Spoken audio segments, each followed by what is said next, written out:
রায় যদি না মানেন, মহান আল্লাহকে সাক্ষী রেখে বলছি, এই রায় বাস্তবায়ন না হওয়া পর্যন্ত আমাদের আন্দোলনে আমরা কোনো ধরনের বিশ্রাম নেব না।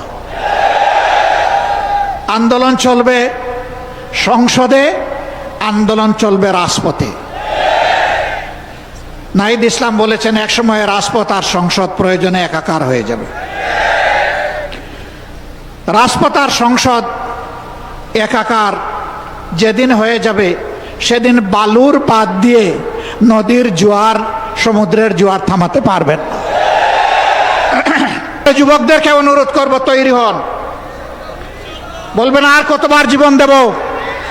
দেশের জন্য যতবার প্রয়োজন, আমিও তোমাদের কাতারে দাঁড়িয়ে বলছি, আমিও যুবক, জীবন দিতেই থাকবো ইনশাআল্লাহ।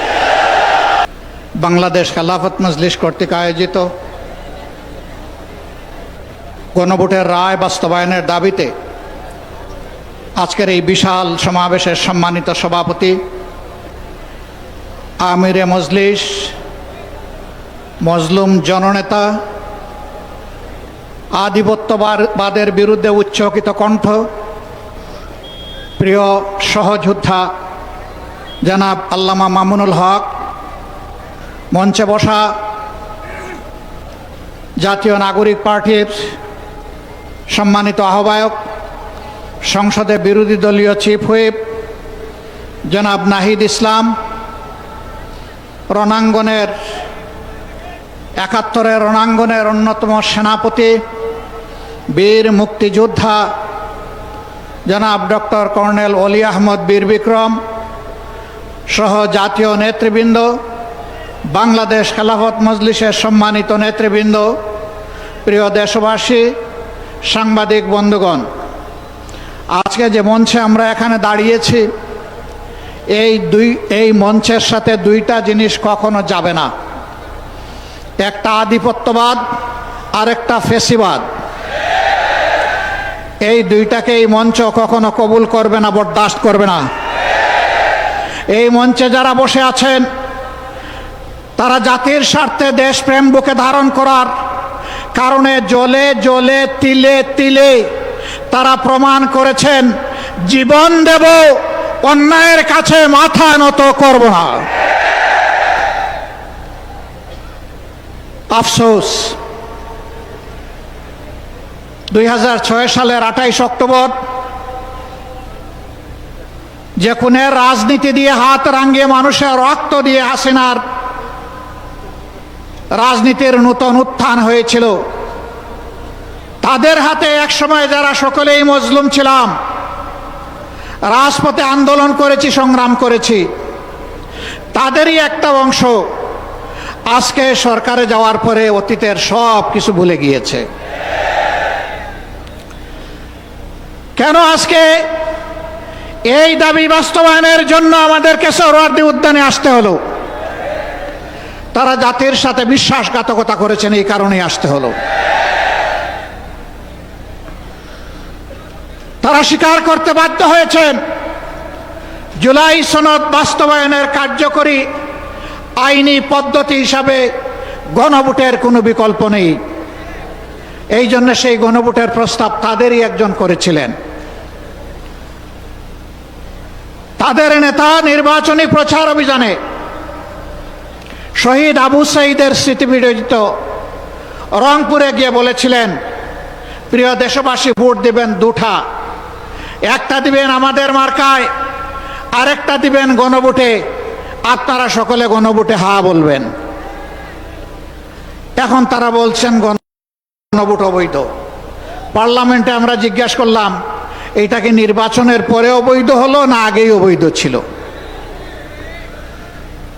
তারা কোনো সময় বলেন আমরা 4টার মধ্যে 3.5টা মানি, কোনো সময় বলেন যে পুরাটাই অবৈধ।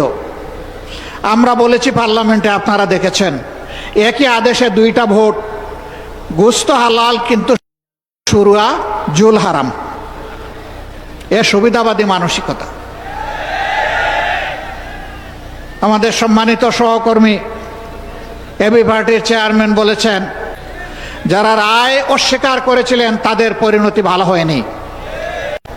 আমরা বলি সেই মুক্তিযুদ্ধকেই সম্মান করে আবার রায়টা মেনে নেন। এই রায় মেনে নিলে আমরা এই স্টেজে দাঁড়িয়ে এই দাবিতে আর বক্তব্য দেব না। কিন্তু এই রায় যদি না মানেন, মহান আল্লাহকে সাক্ষী রেখে বলছি, এই রায় বাস্তবায়ন না হওয়া পর্যন্ত আমাদের আন্দোলনে আমরা কোনো ধরনের বিশ্রাম নেব না। আন্দোলন চলবে সংসদে, আন্দোলন চলবে রাজপথে। নাহিদ ইসলাম বলেছেন, একসময় রাজপথ আর সংসদ প্রয়োজনে একাকার হয়ে যাবে। রাজপথ আর সংসদ একাকার যেদিন হয়ে যাবে, সেদিন বালুর পাত দিয়ে নদীর জোয়ার, সমুদ্রের জোয়ার থামাতে পারবেন না। ফ্যাসিবাদীরা বিভিন্ন ন্যারেটিভ তৈরি করে, বয়ান তৈরি করে জাতিকে বিভক্ত করেছিল। আর আপনারা নির্বাচনের আগে বলেছিলেন, আমরা নির্বাচিত হলে, সরকার গঠন করলে সবাইকে নিয়ে আমরা সরকার গঠন করে দেশ চালাবো। এখন আপনারা কি করছেন? এক দলকে পাঠিয়ে দিচ্ছেন পাকিস্তানে, আরেক দলকে পাঠিয়ে দিচ্ছেন পেশোয়ারে, আরেক দলকে পাঠিয়ে দিচ্ছেন আরো কোনো দেশে, আর নিজেরাই দেশের জমিদারি দখল নিতে চাচ্ছেন। মনে রাখবেন, জুলাইয়ের দুইটা স্লোগান ছিল বড় শক্তিশালী। একটা ছিল উই ওয়ান্ট জাস্টিস, আরেকটা ছিল দেশটা কারো বাপের নয়, এদেশ বাংলাদেশের জনগণের। আধিপত্যবাদের দূষরদেরকে তাড়া দেখিয়ে শত শত আলিম উলামা বুকের তাজা রক্ত এবং জীবন দিয়ে এই দেশবাসীকে জীবন এনে দিয়েছেন। আমরা সেই আলিম উলামার সাথে বিশ্বাসঘাতকতা করব না। আমাদের যে যুব সমাজ, যে শ্রমিক সমাজ, যে কৃষক সমাজ, আপামর জনগণ, এমনকি 4 বছরের শিশু জীবন দিয়ে আমাদেরকে ঋণী করে গিয়েছে, আমরা তাদেরকে কথা দিচ্ছি, আমরা তোমাদের সাথে বেঈমানি করব না। তোমাদের স্বপ্ন বাস্তবায়নে আমরা অবিচল সামনে এগিয়ে যাব ইনশাআল্লাহ। আমরা গভীরভাবে আস্থাশীল, ইনশাআল্লাহ আমাদের নয়, জনগণের বিজয় হবে ইনশাআল্লাহ। যেই 70% জনগণ ফ্যাসিবাদের বিরুদ্ধে দৃঢ় অবস্থান নিয়েছে গণভোটে হ্যাঁ বলে, সেই জনগণের বিজয় হবে। নতুন করে কেউ ফ্যাসিবাদ কায়েম করতে গেলে তাদেরকে অনুরোধ করব, নিকট অতীতের যাদেরকে এখন বুকে টেনে নিয়ে আপনারা এই নির্বাচনের বৈতরণী পার হয়েছেন, যাদের হাতে পায়ে ধরে ইঞ্জিনিয়ারিং করে ক্ষমতায় এসেছেন, তাদের পরিণতি থেকে শিক্ষা গ্রহণ করুন। সম্মানিত ভাই ও বন্ধুগণ, তারা সংসদে দাঁড়াইলেই বলেন একটা সুষ্ঠু নির্বাচনের মধ্য দিয়ে গঠিত সরকার।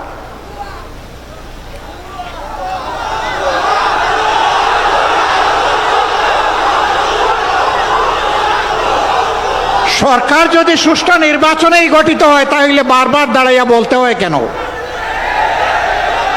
ম্যাকিয়াভেলির একটা কথা আছে, তুমি যদি কোনো মিথ্যাকে এস্টাবলিশ করতে পারো, তাহলে একবার বললে হবে না, শতবার বলতে থাকো। হ্যাঁ, ইতিমধ্যেই রাজসাক্ষী 2 জন পাওয়া গেছে। একজন সাবেক সরকার, এই ইন্টারিম গভর্নমেন্টের একজন উপদেষ্টা, তিনি বলেছেন আমরা ওদেরকে মেইন স্ট্রিম হতে দেইনি, ওরা পাওয়ার কথা ছিল 168, আমরা এদেরকে নামিয়ে এনেছি 68-তে। তাইলে তিনি স্বীকার করে নিয়েছেন যে একটা নিরপেক্ষ সরকারের অংশ হয়ে তিনি দেশবাসীর সাথে বিশ্বাসঘাতকতা করেছেন। তিনি বলেন নাই যে আমি নামিয়ে এনেছি, বলেছেন আমরা নামিয়ে এনেছি, বহু বচন। তাইলে বাকি বচনগুলা কারা? এদের চেহারাও জাতির সামনে আপনি একটু বলে দেন, একা এ দায় নিবেন কেন? আরেকজন সংসদের ভিতরে স্থানীয় সরকার পল্লী উন্নয়ন প্রতিমন্ত্রী, তিনি বলেছেন যুবকরা, ছাত্ররা আন্দোলন করে ফ্যাসিবাদের পতন ঘটিয়েছে, আমরাও ছিলাম। তবে ডক্টর মোহাম্মদ ইউনূস ক্যাপ্টেনের হাতে লন্ডনে গিয়ে পতাকা দিয়ে এসেছেন, ক্যাপ্টেনের হাতে নাকি ট্রফি দিয়ে এসেছেন। ট্রফি যদি আগেই ক্যাপ্টেনের হাতে চলে যায়, তাহলে এটা ছিল নির্বাচন নামের তামসা।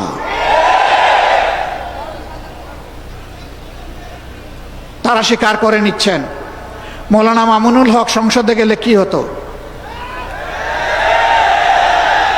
যা হতো এর ভয়েই তাকে আটকে দেওয়া হয়েছে। কয়দিন, কতদিন আটকাবেন? ইনশাআল্লাহ দেশপ্রেমিকরাই বাংলাদেশ আগামীতে পরিচালনা করবে ইনশাআল্লাহ। তৈরি হন, লড়াই চলবে, থামবো না, চালিয়ে যাব। জনগণের অধিকার আদায় না হওয়া পর্যন্ত জীবন যাবে, কিন্তু মাথা নত করব না ইনশাআল্লাহ। আজকের এই সমাবেশ থেকে আমরা আরেকবার প্রতিজ্ঞা নিলাম, ইনশাআল্লাহ জুলাইকে সম্মান করব, বুকে ধারণ করব, জুলাইয়ের সাথে বেঈমানি করব না। আর জুলাইয়ের সাথে যারা বেঈমানি করবে তাদেরকে ছাড় দিয়ে কথা বলা হবে না।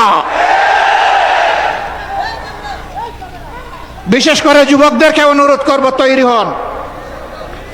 বলবেন আর কতবার জীবন দেব? দেশের জন্য যতবার প্রয়োজন আমিও তোমাদের কাতারে দাঁড়িয়ে বলছি, আমিও যুবক, জীবন দিতেই থাকবো ইনশাআল্লাহ। বিড়ালের মতো বাঁচতে চাই না, শত বৎসর, হাজার বছর, সিংহের মতো বাঁচতে চাই 1 সেকেন্ড। এর মাঝে আর কোনো কম্প্রোমাইজ হবে না ইনশাআল্লাহ। আধিপত্যবাদের কোনো ষড়যন্ত্র বরদাস্ত করা হবে না, সব কিছুকে ছিন্ন ভিন্ন করে দেওয়া হবে ইনশাআল্লাহ। সবাইকে আবারও আরেকটি অনিবার্য লড়াইয়ের জন্য প্রস্তুতি নেওয়ার আহ্বান জানিয়ে আমার বক্তব্য এখানেই শেষ করছি। আল্লাহ হাফেজ। বাংলাদেশ জিন্দাবাদ, বাংলাদেশ খেলাফত মজলিস জিন্দাবাদ। আসসালামু আলাইকুম ওয়া রাহমাতুল্লাহ।